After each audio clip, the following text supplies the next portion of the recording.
श्री गणेशाय नमः. श्री शिवाय नमस्तुभ्यम. नमस्कार सर्वांना. मागील भागात आपण पाहिलं की रिद्धिमा म्हणजे श्रद्धाची बहीण ही प्रणवच्या घरी पोहोचली होती. तिथे गेल्यानंतर त्यांच्यात झालेलं बोलणं आपण पाहिलं. शिवायच्या टूर एजन्सीची फर्स्ट अॅनिव्हर्सरी होती. त्यासाठी सर्वांनी मिळून तयारी करायला घेतली होती. या भागात पार्टीची आणि आपल्या नायक नायिकेची छोटीशी टक्कर पाहूयात.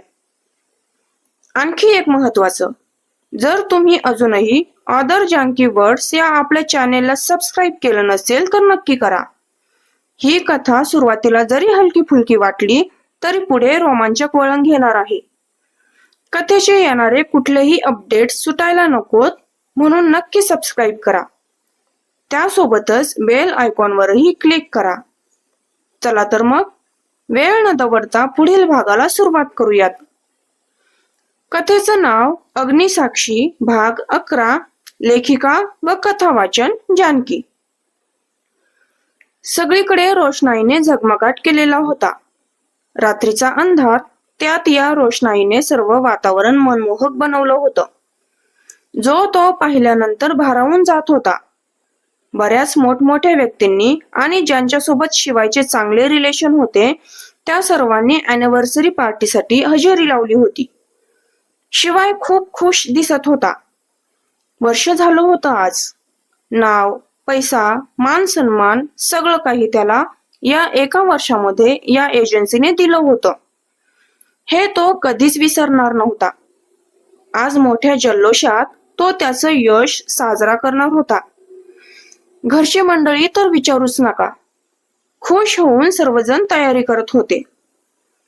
पार्टीमध्ये कसलीही काहीही कमीत वगैरे तर नाही राहिली ना, याकडे विक्रांत आणि सिद्धांत जातीने लक्ष घालत होते. शिवाय स्टाफ मेंबर्स सोबत बोलण्यात व्यस्त होता. त्यांना तो खास मानपान देत होता. काहीच वेळात पार्टी सुरू होणार होती. काल काव्याने दिलेल्या ऑर्डर प्रमाणे हॉटेलचा स्टाफ आणि जेवण हजर झालं होतं. अॅनिव्हर्सरी केक कापल्यानंतर जेवणाची तयारी सुरू होणार होती. हॉटेलच्या स्टाफ सोबत लावण्याही होतीच.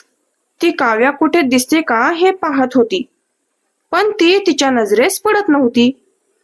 बहुतेक कामामध्ये व्यस्त असेल असा विचार करून ती आपल्या स्टाफ मधील लोकांसोबत काम करण्यात व्यस्त झाली.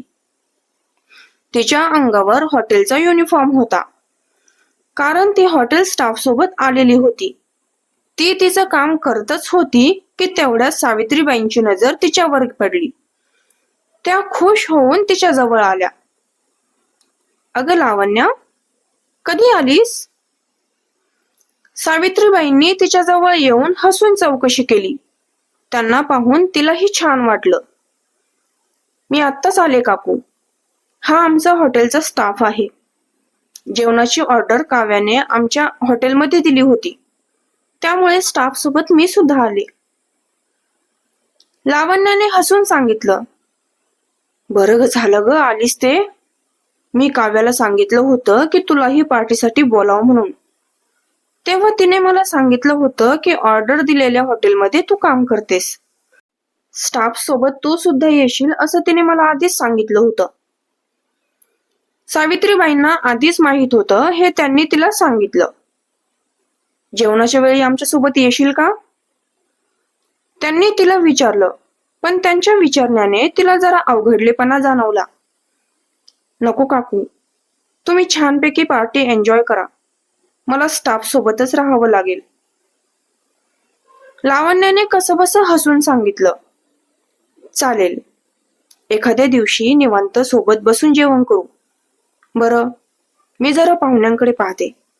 जायच्या आधी भेटून जाशील हो? सावित्रीबाईंनी हसून मान्य केलं आणि तिला सांगून पाहुण्यांमध्ये निघून गेल्या. सगळी तयारी झाल्यानंतर शिवाय आपल्या हातात माईक घेऊन स्टेजवर गेला. Hello everyone. त्याने सर्वांना हॅलो केलं आणि पुढे बोलायला सुरुवात केली. आज माझ्या या टूर एजन्सीला 1 वर्ष पूर्ण झालं आहे.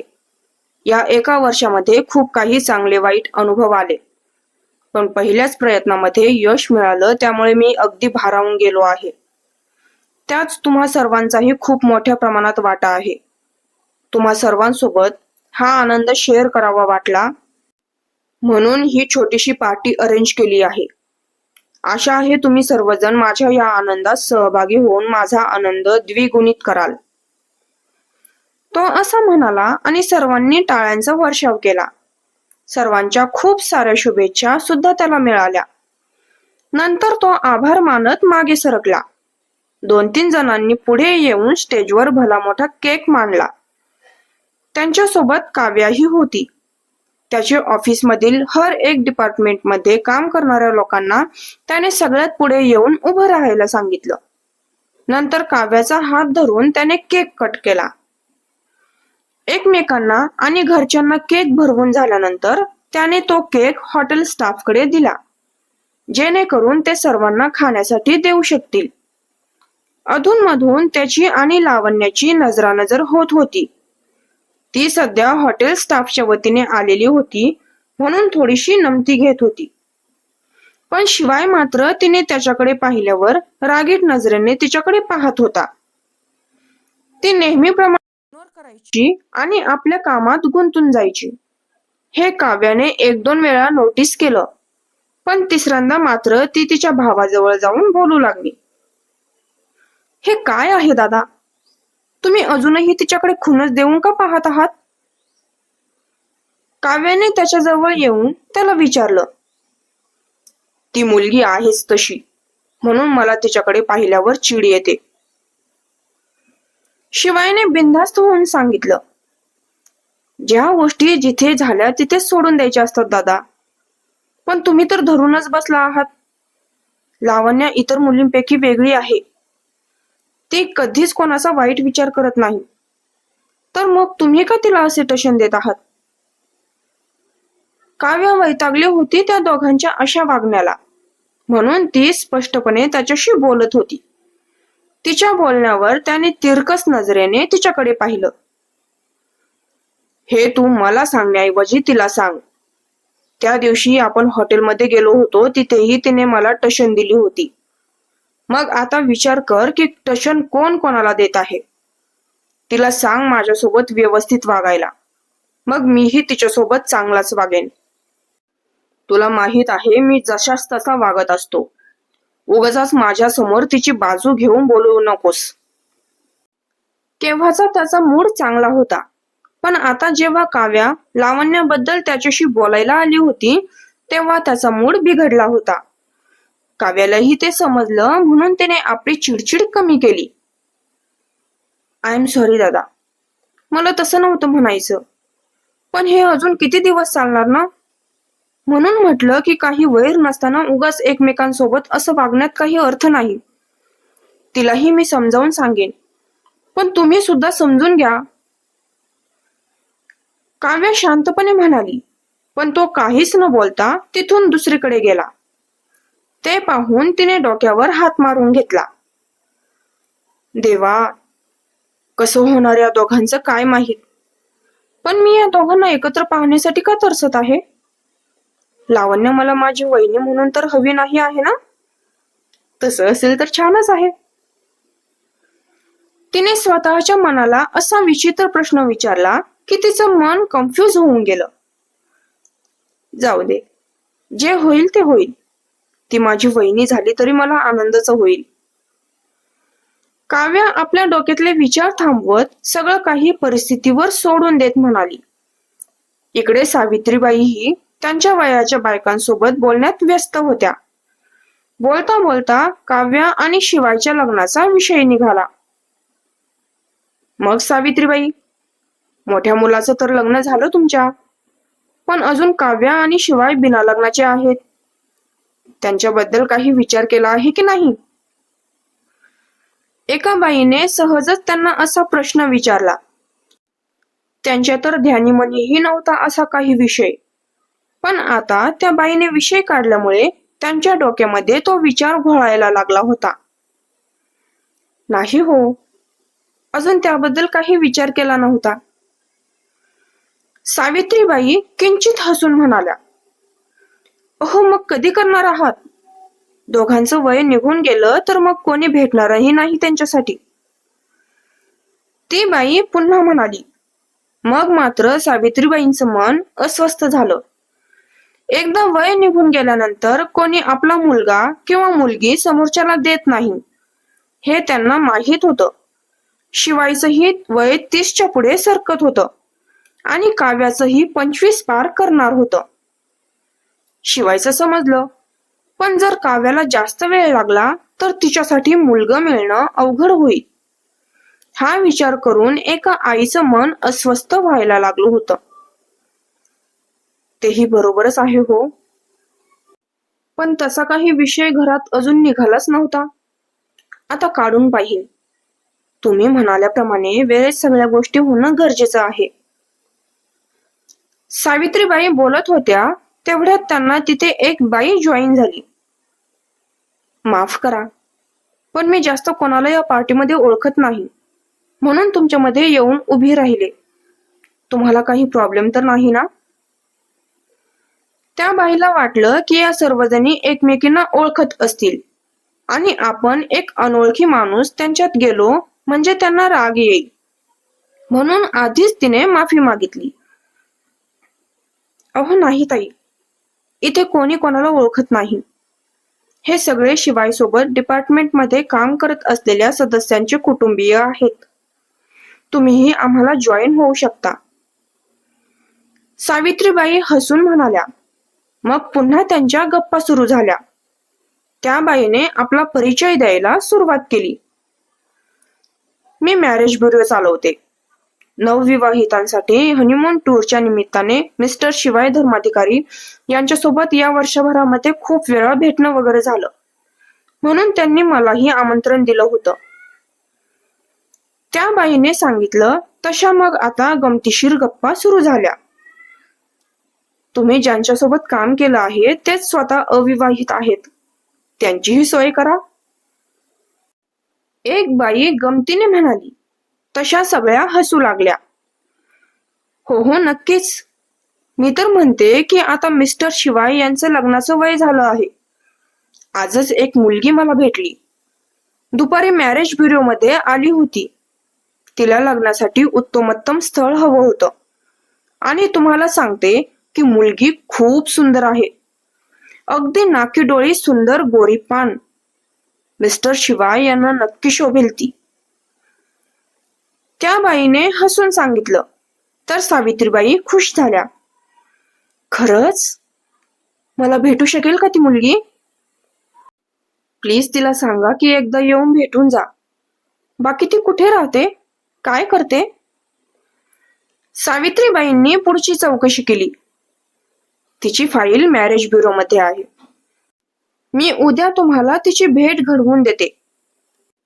जर दोघांनी एकमेकांना पसंत केलं तर मग पुढची तयारी करून घेऊ. ती बाई म्हणाली. ठीक आहे, मी शिवायसोबत बोलते. आणि त्याच्याबद्दल तर तुम्हाला काही सांगायलाच नको. तुम्ही स्वतः त्याच्यासोबत काम केलं आहे तर त्याची सगळी अपडेट तुम्हाला माहित आहे. मला फक्त त्या मुलीबद्दल जाणून घ्यायचं आहे.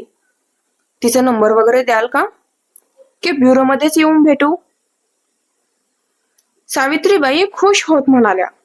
मुलगी सुंदर आहे असं कळाल्यावर तर त्यांचा प्रश्नच मिटला.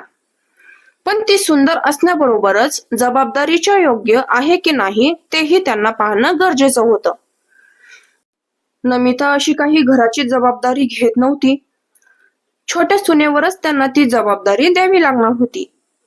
नमिताकडून त्यांना खूपच निराशा मिळाली होती. त्यांना छोटी सून अशी हवी होती जी संपूर्ण परिवाराला बांधून ठेवू शकेल, सर्वांना एकत्र ठेवू शकेल, सर्वांना जपेल. त्यांचा हसता खेळता परिवार तिने सुखी ठेवला तर मग त्यांना कशाचीच चिंता नव्हती. त्यांनीही ती एक घटना घडण्याच्या आधी आपल्या परिवारातील कुठल्याही सदस्याला निराश केलं नव्हतं की एकटं सोडलं नव्हतं. आपली सूनही अशीच असावी अशी त्यांची अपेक्षा होती. चालेल ताई, आपण ब्युरोमध्येच भेटूयात. उद्या सकाळी 10:30 पर्यंत मला येऊन भेटा. तिलाही मी तिथेच बोलावून घेते. मिस्टर शिवाई येतील की नाही मला माहित नाही, पण तुम्हाला काही चौकशी वगैरे करायची असेल तर त्याबद्दल आधी आपण बोलू शकतो, मॅरेज ब्युरोवाल्या बाईने सांगितलं. आणि हा गमतीमध्ये सुरू झालेला विषय अचानक सिरियस टॉपिकवर आला होता. त्यांच्या इकडे गप्पा सुरू होत्या तर तिकडे पुरुष मंडळी खाण्यापिण्यामध्ये व्यस्त झालेले होते. शिवायला थोडासा ब्रेक हवा होता म्हणून तो तिथून जरा बाजूला गेला. त्याची चौफेर नजर फिरत असतानाच त्याला समोरून लावण्या हातामध्ये ज्यूसच्या ग्लासने भरलेला ट्रे घेऊन येताना दिसली. त्याचं शैतानी डोकं लगेच पटपट पळायला लागलं. ती जे वारंवार त्याला टशन देत होती त्याची किंमत तो असं काहीही करून वसूल करून घेत होता. तो मुद्दाम हातातला ज्यूसचा ग्लास तोंडाला लावत इकडे तिकडे पाहत निघाला. तिचं लक्ष मात्र ट्रे मधील ग्लास खाली पडणार नाहीत याकडेच होतं. काहीच पावलांचं अंतर बाकी होतं तेव्हा तिने समोर पाहिलं, पण काही समजायच्या आतच ती त्याला धडकली. जशी धडकली तसे सगळे ग्लास खाली पडून फुटले. बऱ्याच प्रमाणात शिवायच्या अंगावर ज्यूस सांडलं होतं. डोळे बंद ठेवून चालत असतेस का? शिवाय थोडा मोठ्याने तिच्यावर ओरडला. तर ज्यांना ज्यांना त्याचा आवाज गेला ते सर्वजण त्या दोघांकडे पाहू लागले. सॉरी सर, ट्रे भरलेला होता त्यामुळे माझं लक्ष समोर गेलं नव्हतं. ग्लास सांडणार नाहीत याकडे माझं लक्ष लागून होतं. लावण्याने आपली चुकी होती असं मान्य करून त्याची माफी मागितली, कारण तिचं लक्ष समोर नव्हतं हे तिला माहित होतं. चुकी आपली असेल तर आपण मान्य करायची हा तिचा एक नियम होता. तो हाताने आपल्या अंगावर सांडलेला ज्यूस साफ करण्याचा प्रयत्न करत होता, तर ती खाली पडलेले ग्लासचे तुकडे एक एक करून हळूवारपणे ट्रे मध्ये भरत होती, जेणेकरून चालणाऱ्यांना त्याचा त्रास होऊ नये. ती काचेचे तुकडे भरत असतानाच त्याने आजूबाजूला नजर फिरवली, तर बरेच जण त्यांच्याकडे पाहत होते. तुम्ही प्लीज पार्टी एन्जॉय करा. सगळ्यांना आपल्याकडे पाहताना पाहून तो म्हणाला. मग ते रिलॅक्स झाले. शिवाय थोडासा हसला आणि मग खाली 2 पायांवर तिच्या समोर बसला. पाहिलंस माझ्याशी भिडणाऱ्यांसोबत मी कसा वागतो ते? तो अगदीच हळू आवाजात तिला म्हणाला. तशी ती डोळे मोठे करून त्याच्याकडे पाहू लागली. त्या दिवशी हॉटेलमध्येही त्याने असाच बालिशपणा केला होता आणि आताही तेच. तिला त्याच्या या बालिशपणावर हसावं की रडावं ते समजत नव्हतं. एवढा मोठा व्यक्ती असून असा काही वागू शकतो यावर तिचा विश्वास बसत नव्हता. त्याने एक काचेचा तुकडा हातात घेतला आणि मंद हसत त्याकडे पाहू लागला. जे मला टक्कर देतात त्यांचा गर्व मी या ग्लास सारखाच तोडतो. शिवाय एकटक त्या काचेच्या तुकड्याकडे पाहत बोलत होता. मग तिने एक दीर्घ श्वास घेऊन सोडत बोलायला सुरुवात केली. माहित आहे मिस्टर व्हिलन, तुम्ही खूप मोठे व्यक्ती आहात, पण असा बालिशपणा शोभत नाही तुम्हाला. तुमच्या माहितीसाठी सांगते, मी या काचेच्या तुकड्याप्रमाणे तुटणारी नाही आहे. ती म्हणाली. त्याने फक्त आपल्या डोळ्यातील बुबुळे काचेवरून हटवून तिच्याकडे वळवले. मला या काचेच्या तुकड्याप्रमाणे समजू नका.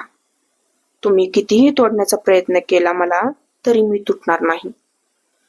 काही लोक आहेत मला त्रास देणारे, पण मीही सेम तुमच्यासारखीच आहे. जो कोणी माझ्या वाटेला जातो त्याला मी सोडत नाही. तीही एक काचेचा तुकडा आपल्या हातात घेत म्हणाली. बोलून झाल्यानंतर तिने त्याच्याकडे पाहून डोळा मारला. त्यावर तर त्याला आणखीनच चीड आली. त्याला असं वाटलं होतं की सगळ्यांसमोर बोलल्यामुळे तिला आपला अपमान झाल्यासारखं वाटेल, पण ती तर अजूनही त्याला टशन देतच होती. तिने आपल्या हातातला काचेचा तुकडा ट्रे मध्ये टाकला आणि त्याच्याही हातातला तुकडा घ्यायला गेली. तशी त्या काचेच्या तुकड्याने हलकीशी जखम केली त्याच्या बोटावर. ते पाहून ती मंद हसली. पाहिलं, जो कोणी मला त्रास द्यायला येतो ना त्याला थोडी का होईना जखम मिळतेच. जसा तो बोलला होता तशीच तीही बोलली. आणि आणखी एक बोलायचं होतं मिस्टर व्हिलन. मी पहिल्या दिवशीही तुमची माफी मागितली होती आणि आजही मागितली होती. पण तुम्ही त्या लोकांमधील आहात जे मुद्दाम वाकड्यात शिरत असतात. ती म्हणाली तशी त्याने आपल्या बोटावर झालेली जखम दुसऱ्या बोटाने दाबून ठेवली. तिकडे बाजूला येऊ शकता का सर? तुमच्या जखमेवर पट्टी करून देते. लावण्य त्याच्या बोटातून वाहणारं रक्त पाहून म्हणाली. जास्त वाहत नव्हतं, पण जखम उघडी ठेवणं सुरक्षित नव्हतं, म्हणून ती म्हणाली होती. त्याने आपली नजर तिरकी करून तिच्याकडे पाहिलं. मगाशी टशनही देत होती आणि आता काळजीही करत होती. त्याला ती नेमकी कशी आहे ते समजतच नव्हतं. कोड्यात टाकणारी मुलगी वाटत होती ती त्याला. तेवढ्यात काव्या तिथे आली. ती तिच्या फ्रेंड सोबत बाजूला होती, म्हणून तिला काय झालं होतं ते काहीच माहित नव्हतं. हे सगळं फक्त आजूबाजूला काही अंतरावर उभ्या असलेल्या लोकांनाच माहित होतं. काव्या तिथे आल्यामुळे दोघे जण उठून उभे राहिले. काय झालं लावण्या? काही प्रॉब्लेम आहे का? आपल्या बहिणीचा जीव आपल्यापेक्षा आता या मुलीवर जडायला लागला आहे, म्हणून शिवायच्या डोक्यात राग उतरला. काही लोक चालताना आपले डोळे बंद करून चालतात. असं मोठं नुकसान होतं. शिवायने लावण्याकडे पाहून टोमणा मारला. त्यावर काव्याने डोळे फिरवले. तुम्हा दोघांचं कसं होणार आहे? असं कोणी वागतं का? आणि तुमच्या बोटाला जखम कशी काय झाली? बोलता बोलता काव्याचं लक्ष त्याच्या बोटाकडे गेल्यावर तिला रक्त दिसलं. तर तिने काळजीने त्याचा हात आपल्या हातात घेत विचारलं. अगं शिवाय सर काचेचे तुकडे उचलण्यासाठी मला मदत करत होते. आता ते काचेचे तुकडे आहेत. काळजी न घेतल्यामुळे जखम होणारच हाताला, ती म्हणाली आणि शिवायने तिच्यावर रागीट नजर टाकली. तुम्हा दोघांचं असं एकमेकांना खुन्नस देणं झालं असेल तर आपापल्या कामाला लागा. काव्या म्हणाली. मग लावण्या तिथून निघून गेली. चला दादा, तुमच्या जखमेला मलमपट्टी करून देते. काव्या तसाच हात धरून त्याला बाजूला घेऊन गेली. तर आजच्या या भागातील त्या दोघांची टशन कशी वाटली हे कमेंट करून नक्की कळवा. पुढील भागात शिवायच्या होणाऱ्या नव्या नवरीबद्दल कळेल. तोपर्यंत हा भाग कसा वाटला नक्की कळवा. व्हिडिओ आवडल्यास व्हिडिओला लाईक नक्की कराल. त्यासोबतच मागच्या 2 व्हिडिओला मी स्क्रीनवरती मेन्शन करत आहे. ज्यांनी कोणी पाहिलं नसेल किंवा ऐकलं नसेल त्यांनी आवर्जून ऐका आणि भाग कसे होते हे नक्की कळवा. भेटूया पुढील भागात. पुढील भाग लवकरच. धन्यवाद.